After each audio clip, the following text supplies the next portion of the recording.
Hey you guys, it's Mrs. Yolich. This is a very quick tutorial on how to highlight and annotate the document that I've assigned for you for day 2 and day 3.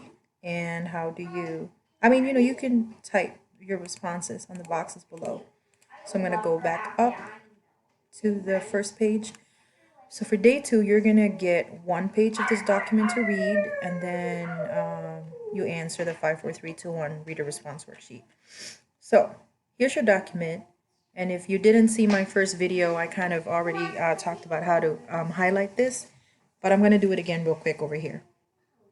So say, for example, you want to highlight the first sentence because it really stood out to you. Skin color matters because we are a visual species and we respond to one another based on the way we physically present.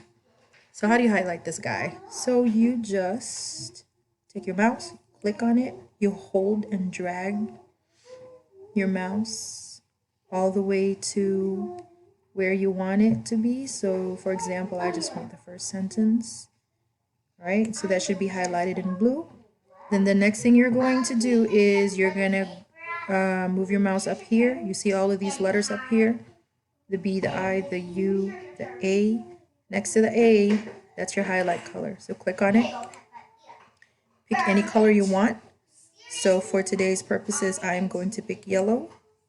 And there you go. So now you've highlighted your document, and then you're going to go down to the 5, 4, 3, 2, 1 sheet, and then you type in your reason why you highlighted that first line. So for example, I will type, I chose this line because, etc., etc., etc. Okay, you guys? And then make sure you answer everything on here. It's going to ask you, how can you relate to it? It's going to ask you, write down 3 emotions or feelings that made you feel about this reading.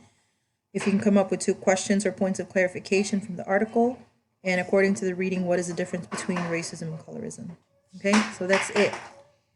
So if you have any questions or comments, please don't hesitate to email me or write a comment on the stream for Google Classroom. Okay, you guys.